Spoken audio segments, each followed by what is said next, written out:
Très urgent, une fois de plus, du côté du Sénégal, libération imminente du leader politique Ousmane Sonko. Chers téléspectateurs et auditeurs de Vision Africaine Consciente, bonjour ou bonsoir, selon l'heure à laquelle vous nous suivez. En effet, dans la nuit du lundi au mardi, marquée par la propagation de rumeurs concernant une éventuelle libération d'Ousmane Sonko, l'ancien leader du parti PASTEF, détenu en prison depuis l'été dernier, ces bruits diffusés par des comptes de divers degrés de crédibilité sur les réseaux sociaux ont suggéré sa sortie imminente, entraînant une mobilisation autour de sa résidence à la Cité-Cœur. Gorgés de supporters ainsi que des médias se sont positionnés aux alentours de son domicile dans l'attente d'un événement qui ne s'est finalement pas produit, malgré les espoirs soulevés. Cette vague de spéculation n'est pas sans fondement compte tenu du contexte politique actuel au Sénégal.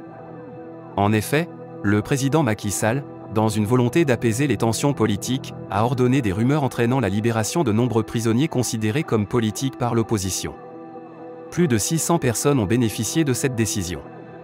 Sous la direction de la ministre de la Garde des Sceaux, Aïssatou Tall Sall, la ministre Aïssatou Tall Sall a annoncé la tenue ce mardi d'une rencontre avec la presse afin de fournir des éclaircissements sur les libérations déjà effectuées et sur la situation des prisonniers encore détenus, parmi lesquels figurent Ousmane Sonko et Bassirou Diomaye Faye.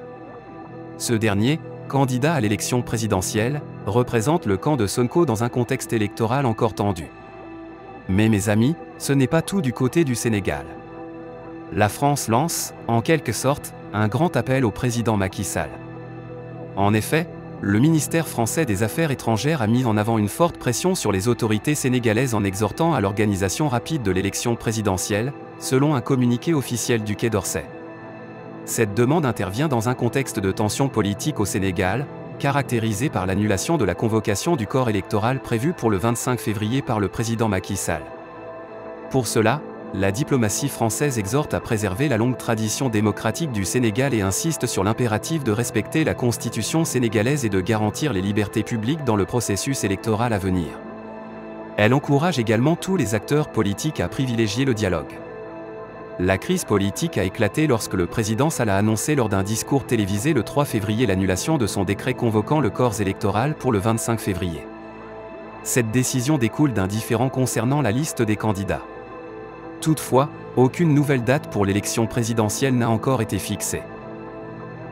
Parallèlement, le président a lancé un appel à un dialogue national en préparation de ce scrutin, dans une tentative de désamorcer la crise et de trouver une issue consensuelle. La position ferme de la France dans cette affaire démontre l'importance qu'elle accorde à la stabilité politique et au respect des principes démocratiques au Sénégal. Elle met ainsi en lumière l'attention internationale portée à l'évolution de la situation politique dans ce pays d'Afrique de l'Ouest. Mes amis, qu'en pensez-vous, particulièrement face à cette situation très troublante que vit aujourd'hui le Sénégal? De retour à Abidjan, Alassane Ouattara menace les États du Sahel. À peine a-t-il atterri à Abidjan, qu'Alassane Ouattara, tremblant de colère, a réuni son cercle restreint à sa résidence. L'ordre du jour était évident, la crise au sein de la CEDEAO après l'annonce du retrait du Mali, du Burkina Faso et du Niger de celle-ci. La décision de retrait, quoique je sois un partisan de la CEDEAO en termes d'intégration économique et sociale des populations, je dis que les raisons du retrait des pays de l'AES sont plus que fondées. Je vais expliquer pourquoi. Vous savez, les mesures prises par la CEDEAO à l'encontre des pays de l'AES, le Mali d'abord, puis le Niger, n'existent pas dans l'arsenal juridique de la CEDEAO. Même si elles existaient, je pense qu'une institution qui a pour vocation d'aboutir à une situation idéale de paix, de sécurité et de développement socio-économique devrait engager des actions allant dans ce sens. Comme vous l'avez évoqué, la non-assistance dans la lutte contre le terrorisme est un point. En ce qui concerne le rapport entre la CEDEAO et les pays concernés, ces pays ont lutté pour le Mali pendant 10 ou 11 ans contre le terrorisme, avec beaucoup de pertes en vies humaines et des dégâts matériels importants, sans que la CEDEAO ne vienne en assistance, alors que ces textes le prévoient bien. Il y a des textes qui prévoient qu'un pays qui a des difficultés doit recevoir de l'aide de cette organisation. Ensuite, ce n'est pas seulement dans le cadre de la CEDEAO que les sanctions unilatérales sont des casus belli. Ça veut dire que, pour certains cas, on s'est retrouvé déjà en position de déclaration de guerre par les sanctions qui ont été adoptées, qui non seulement sont illégales, mais sont de nature à compromettre l'existence dans les pays concernés. Je pense que ce n'est pas la vocation première de la CEDEAO que de rechercher l'enlisement socio-économique dans les pays membres. Le plus souvent, ce qui a été reproché, c'est que ces sanctions ont des conséquences sur la population civile. Elles ne sont pas dirigées, comme je l'ai dit, même sur le plan international. Vous voyez bien que les sanctions, par exemple, des pays occidentaux, États-Unis et Europe occidentale, contre la Russie ou contre d'autres, il y a eu des sanctions commerciales contre la Chine, etc., ne se prennent jamais dans le cadre des Nations Unies. Ce sont des actions unilatérales. C'est vrai que c'est un pays qui décide de prendre ses sanctions à son niveau, mais en réalité, ce sont des sanctions qui sont des déclarations de guerre tout simplement, parce que ça ne relève pas du droit international, ça ne relève pas des relations internationales. Et c'est quasiment la même situation qui était vécue entre la CEDEAO et les 3 pays membres de l'AES. Donc pour moi, il existait déjà des raisons pour que les pays de l'AES réagissent à l'attitude de la CEDEAO. Mais jusqu'à présent, comme je l'ai déjà dit, ces pays n'avaient pas fait cas de cette situation et pensaient qu'à tout moment, la sagesse reviendrait et qu'on ouvrirait le dialogue. Je termine en disant que, par exemple, la mesure de suspension lorsqu'intervient un coup d'État, c'est une mesure que je considère comme anachronique.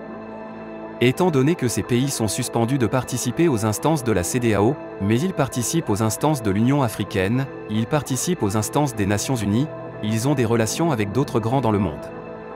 Donc on ne voit pas vraiment quelle peut être la pertinence de cette mesure de suspension, surtout que la CEDEAO ouvre toujours des missions de dialogue avec ces pays lorsque les coups d'État surviennent. Donc je pense que tout ça, ça fait partie des incohérences de l'architecture de la CEDEAO, qui demande à être revue. Mais peut-être qu'à l'occasion de ces situations circonstancielles, la CEDEAO va faire pour d'entrée de jeu. Le vieux Grigou n'a pas caché sa colère. Il a clairement signifié à ses obligés du jour que la Côte d'Ivoire et la France étaient désormais en guerre contre l'AES. Voici ses propres termes, mais ces militaires sont des idiots et des voyous. Ils ne savent pas dans quoi ils se sont fourrés.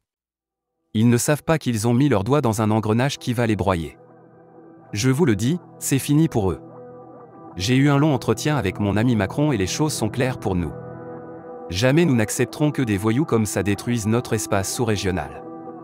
Nous savons que c'est la Russie qui est derrière. Nous avons convenu qu'il fallait mettre tous les moyens en œuvre pour renverser le plus rapidement possible ces voyous et installer des régimes que nous allons choisir et contrôler. Paris et Washington viennent de me désigner et me donner carte blanche pour toutes les opérations. À ces mots, la petite assemblée applaudit, heureuse de savoir que son chef demeure toujours l'homme de confiance des puissances étrangères.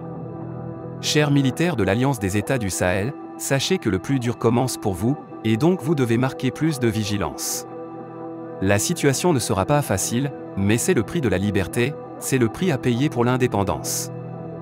Monsieur le Président, que répondez-vous donc aux responsables de la CEDEAO qui disent « Ils sont bêtes parce que nous, on a dit qu'on ne veut pas de putschistes parmi nous » Il y a beaucoup de putschistes parmi eux. Donc ce n'est pas une question de putschistes, c'est juste un masque. Mais eux-mêmes n'ont jamais respecté leurs textes. Les sanctions infligées au Niger, ça n'existe nulle part dans les textes. Donc les premiers qui violent ces textes-là sont ces soi-disant démocrates. Non, plus jamais de CEDEAO. Non, c'est fini. Chris Yapi ne ment pas, laissez donc massivement vos commentaires pour nous aider à comprendre. Du côté de Dakar, abonnez-vous à la chaîne si ce n'est pas encore fait, partagez la vidéo avec vos amis si vous l'avez trouvée intéressante, et à très bientôt pour de nouvelles vidéos.